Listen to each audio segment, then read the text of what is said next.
ating kailangan, hindi lamang sa ating sarili, kundi pati na rin sa ating mahalagang kagamitan.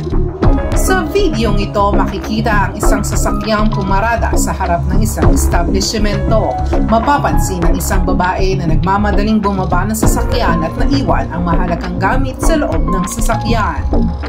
Pansinin ang dalawang lalaki na naglalakad at isa-isang sinisilip ang mga sasakyan. Namataan nila ang isang sasakyan na walang tao, ngunit may mahalagang bagay sa loob at sila ay nakakita ng pagkakataon.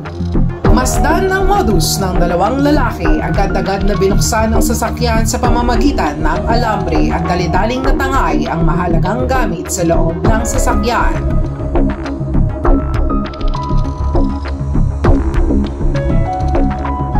Upang maiwasan ang mga ganitong pangyayari, narito ang mga dapat tandaan.